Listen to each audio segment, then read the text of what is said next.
تیرے باغی تیرے شاطن بشر اچھے نہیں لگتے، تیرا سایہ نہ ہو جن پر بسر اچھے نہیں لگتے، تیرے اصحاب سے مجھ کو محبت کیوں نہ ہو آقا، کسی اونچے گھنے ٹھنڈے شجر اچھے نہیں لگتے۔ میرے واجب الاحترام دوستوں بزرگوں، آج کی یہ سالانہ پیغمبر انقلاب کانفرنس، جس میں محترم قاری غلام نبی صاحب کی پرخلوص دعوت پر حاضری کا شرف حاصل ہوا ہے، اللہ کے عالم سے دعا ہوں کہ وہ مجھے حق اور سچ کہنے کی توفیق عطا فرمائے، اور حق اور سچ کہنے کے بعد مجھے اور آپ کو اس پر عمل پیرا ہونے کی بھی توفیق عطا فرمائے۔ مجھ سے قبل آپ نے باعث خوش الحام علامہ عبدالحنان صدیقی صاحب کو سماعت فرمایا، اور ان کے بعد انتہائی محبت اور عقیدت کے ساتھ نام صحابہ،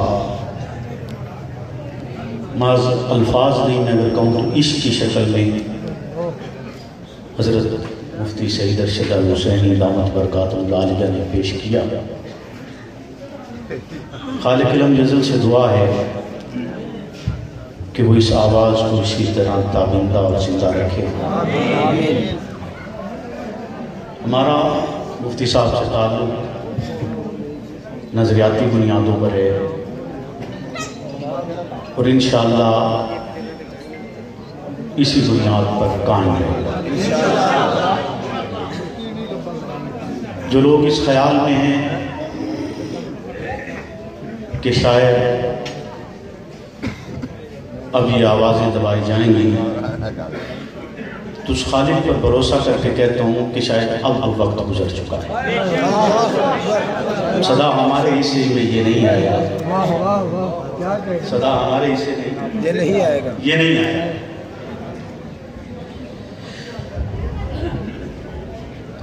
قرآن مجھے اور آپ کو جیسے حضرت بیان بھی فرما رہے تھے کہ اصحاب رسول صلی اللہ علیہ وسلم کی زندگی کا ایک پہلو بیان کرتا ہے، اشداء علی الکفار رحماء بینہم، لیکن قرآن نے پہلے یہ بتایا کہ رحماء بینہم کے لیے ضروری ہے اشداء علی الکفار، اس کے بغیر ممکن نہیں ہے رحماء۔ کہ آپ یہ مثال دینا چاہیں کہ آپس میں شیر و شکر ہو جاؤ، آپس میں محبت والے ہو جاؤ، تو پھر شرط کیا ہے؟ قرآن جھوٹ تو نہیں کہتا، قرآن میں جو کچھ ہے سچ ہے نا، قرآن کی ہر آیت ہر حرف سچ ہے یا نہیں ہے؟ تو قرآن مجھے اور آپ کو یہ پیغام دے رہا ہے کہ اگر آپ چاہتے ہیں کہ آپس میں شیر و شکر ہو جائیں تو پھر اشداء علی الکفار، اشداء علی الکفار ہو جاؤ۔ پھر جب آپ کفر کے خلاف سخت ہوتے ہیں تو پھر آپس میں محبت پڑھنے میں دیر نہیں لگتی، آپس میں محبتیں پیدا ہونے میں دیر نہیں لگتی۔ آج کی یہ سالانہ کانفرنس غالباً کتنی؟ 12ویں سالانہ کانفرنس۔ ایک دفعہ پہلے بھی میں نے اس پر آنا تھا، حضرت کو وقت یقیناً دیا تھا، شاید ان کے اوپر اعتراضات تو بہت ہوئے ہوں گے، کسی نامعلوم اس وقت کیا وجہ تھی میں آ نہیں سکا تھا۔ آج بھی ویسے طبیعت خراب تھی کافی دن سے، لیکن جب حضرت نے کہا تو میں نے کہا یار پچھلا ادار بھی باقی ہے تو وہ ادار بھی پورا کرتے ہیں۔ پیغمبر انقلاب نے مجھے اور آپ کو اسلام سکھانے کا ایک طریقہ بتلایا ہے، اسلام کا پیغام پھیلانے کا ایک طریقہ بتلایا ہے۔ اس طریقے کو اخلاق کہا جاتا ہے کہ اسلام کا اخلاقی پہلو یہ ہے کہ آپ محبت سے پیش آتے ہیں، ہمدردی سے پیش آتے ہیں، راستے میں پڑی ہوئی تکلیف دہ چیز کو ہٹاتے ہیں، اچھائی کرتے ہیں، دیانت کرتے ہیں، سچ بولنا بھی اخلاق کا حصہ ہے۔ عدل کرنا بھی اخلاق کا حصہ ہے، انصاف کرنا بھی اخلاق کا حصہ ہے۔ غرض پیغمبر انقلاب نے، اس عظیم پیغمبر نے کہ جس جیسا اخلاق کائنات میں اور کسی کا نہیں، اور یقیناً جس جیسی شخصیت کائنات میں پیدا ہو ہی نہیں سکتی، کہ جس کے لیے ایک شخص نے آپ کی ذات بابرکات پر 40,000 اشعار لکھے اور آخری شعر یہ لکھا کہ تھکی ہے فکر رسا اور مدح باقی ہے، قلم ہے آگلا پا اور مدح باقی ہے، ورق تمام ہوا اور مدح باقی ہے، تمام عمر لکھا اور مدح باقی ہے۔ جن کے لیے شیخ سعدی کہتے ہیں یقیناً آپ کی فضیلت کوئی بھی بشر بیان کر ہی نہیں سکتا ہے، اور اگر وہ بیان کرنے کی کوشش کرے گا تو مبالغہ ہو سکتا ہے کہ وہ گستاخی کا مرتکب ہو، کیونکہ آپ کی فضیلت کی انتہا کو اگر کوئی کسی کو پتہ ہے یا اس کی خبر ہے تو وہ خالق کائنات ہو۔ اسی لیے شیخ سعدی نے فرمایا کہ لا يمكن الثناء كما كان حقه بعد از خدا بزرگ تو ہی قصہ مختصر۔ اور آپ نے ایک اور شعر بھی سرکار کی ذات بابرکات پر لکھا اور پریشان ہوئے کہ چوتھا مصرع مکمل نہیں ہو رہا، تو رات کو رسالت پناہ کی زیارت ہوتی ہے، آپ خواب میں ملتے ہیں اور پوچھتے ہیں سعدی پریشان ہو؟ سعدی کہتے ہیں پریشان ہوں کہ آپ کی شان میں اشعار لکھیں لیکن مصرع مکمل نہیں ہو رہا۔ تو رسالت پناہ کہتے ہیں سعدی پڑھیے، تو سعدی کہتے ہیں بلغ اللہ بکمالہ، کہ آپ کمالات کی انتہا پر پہنچے، کشفت الجا بجمالہ، کہ آپ کے حسن سے تمام اندھیرے چھٹ گئے، حسنت جمیع خصالہ، کہ رب نے آپ میں تمام خوبیاں جمع کر چھوڑی ہیں۔ تو رسالت پناہ نے ارشاد فرمایا کہ سعدی آگے پڑھیے صلو علیہ وآلہ، آپ بھی پڑھ لیجئے اللہم صلی علی محمد وعلی آل محمد۔ تو آپ نے فرمایا ایسا حسین پیغمبر، ایسی لاجواب شخصیت، ایسا بے مثال انسان، ایسی کامل ترین ذات کہ جس جیسی شخصیت کائنات میں پیدا نہ اس سے پہلے ہوئی ہے نہ اس کے بعد ہوئی ہے، اور نہ قیامت کے دن تک ایسی کوئی ذات پیدا ہوگی۔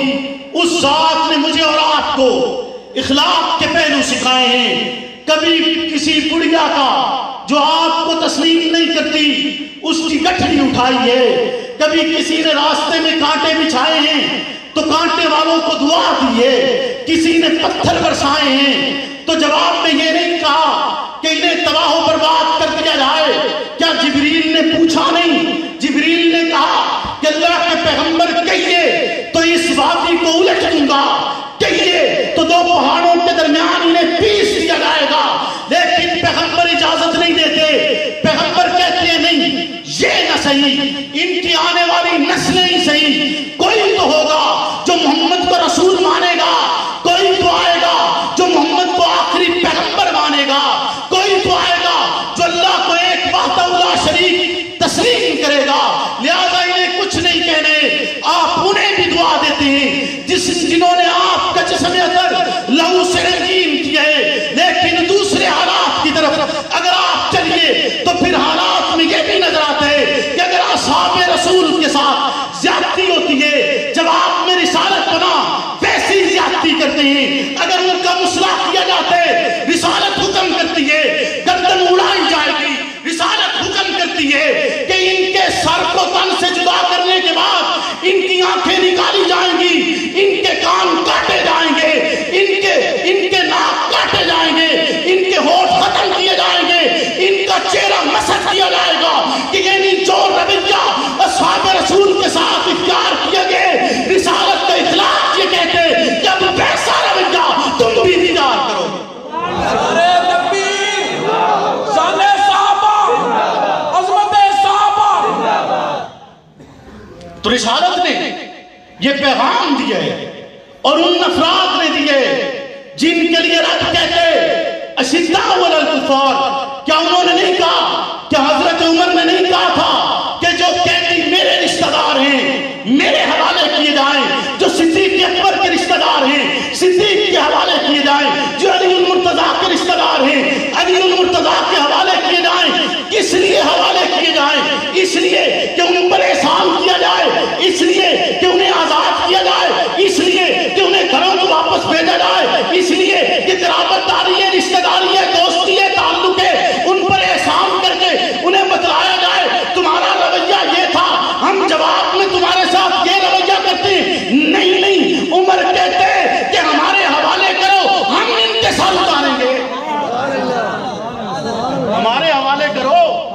ہم ان کے ساتھ اتاریں گے تاکہ اگر قبیلہ بدلہ لینا چاہتا ہے تو وہ اپنے قبیلے کے فرد سے بدلہ لے. یہ نہ ہو کہ وہ اسلام کی طرف اپنی نگاہ اٹھائے. آپ نہیں جانتے رسالت کے گھرانے کی ہر ایک خاتون یقیناً سیدہ کائنات ہے، اور سیدہ کائنات ام حبیبہ کے والد سرکار کے گھر تشریف لائے، بیٹی سے ملنا چاہتے ہیں، بیٹی سے ملنے کے لیے آتے ہیں. بیٹی دوڑتی ہے، دوڑ کر وہ بستر لپیٹ دیتی ہے جس بستر پر پیغمبر بیٹھتے ہیں. تو وہ شخص جو بھی مسلمان نہیں ہوئے بعد میں مسلمان ہوئے، وہ کہتے ہیں بیٹی تیری تہذیب یہی ہے، بیٹی تیرا اخلاق یہی ہے. میں مکہ کا سردار ہوں، مکہ کا وڈیرا ہوں، میں اپنے علاقے کا رئیس ہوں، تیرا باپ ہوں. تو نے نہیں قدر کی میرے وڈیرے ہونے کی، نہیں قدر کی میرے رئیس ہونے کی، نہ کرتی.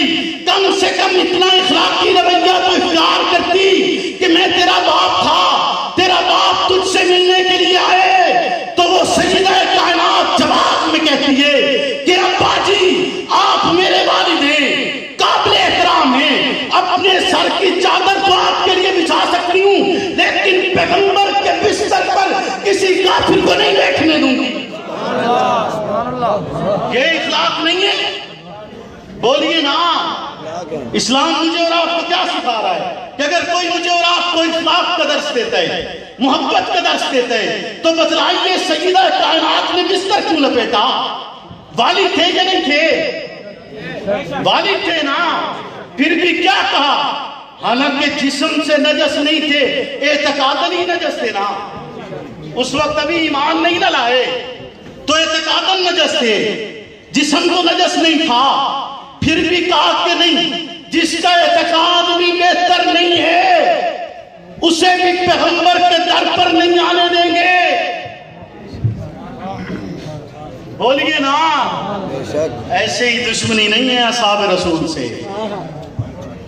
اصحاب رسول سے دشمنی ایسے ہی نہیں ہے. ایسے ہی نہیں راتوں کو اٹھ کر ان کی وفات پہ حلوے تقسیم ہوتے ہیں. بولو نا. ایسے ہی نہیں راتوں کو اٹھ کے حلوے تقسیم کیے جاتے.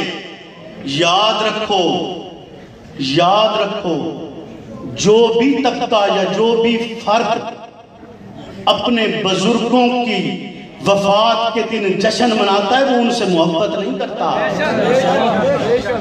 وہ ان سے محبت ہے، وہ ان سے محبت ہے نہیں کرتا. جو جشن مناتے ہیں وہ محبت ہے، محبت نہیں کرتے. محبت کرنے والے اگر باپ سے محبت ہے، باپ کی برسی کا دن ہو، وہ کہتے ہیں اس ماہ میں بھی شادی نہیں رکھو گے، اس ماہ میں بھی شادی نہیں رکھو گے چونکہ میرے والد کی برسی ہے. ہمارے رشتہ داروں میں یہ ماحول پایا جاتا ہے. اور دوسری طرف اگر وہ دشمنی کرنے پر آتا ہے تو ایک مرلہ زمین بھی اگر بڑے بھائی نے نہیں دی یا چھوٹا بھائی کھا گئے تو اولاد کو وصیت کی جاتی ہے کہ میرے بچوں تم نے اپنے بھائی کے، میرے اپنے چچا کے جنازے پر نہیں جانا کہ اس نے ایک مرلہ زمین نہیں دی. تو ایک مرلہ زمین کے لیے، ایک ٹکڑے کے لیے اپنے باپ سے پیدا ہوئے اپنے ماں جائے کے جنازے میں نہیں جاتے، بولنا بند کرتے، تعلق بند کرتے. تو دشمنان اصحاب رسول سے تیری محبت کیوں کر پیدا ہو سکتی ہے کہ جو راتوں کو اٹھا کر حلوہ تقسیم کرتے ہیں اور اس ذات اور اس شخصیت کے دن پر کرتے ہیں جو ایک عظیم سپہ سالار ہے، جو عظیم جنگجو ہے، جو عظیم لیڈر ہے، جو عظیم بہادر ہے، جو ایسا انسان ہے کہ جس نے پہلی مرتبہ اسلامی تاریخ میں بیری بیڑا بنا کر سینکڑوں مربع میل کے خطے کو جوتے کی نوک پر رکھ کر اسلام کے لیے فتح کیے، جو 64 لاکھ مربع میل پر تنہا حکمران ہے، جو پشاور تک آ کر اسلام کا جھنڈا گاڑتے، جو افغانستان کی سرزمین کو اسلام کے لیے فتح کرتے، جو قبرص کی وادی کو اسلام کے لیے فتح کرتے، جو لاتعداد جزائر کو اسلام کے لیے فتح کرتے. اس عظیم شخصیت کے یوم وفات پر حلوہ تقسیم کیا جائے، تجھے اور مجھے اٹھا کر کھلایا جائے. بتلا تو صحیح کہ تیری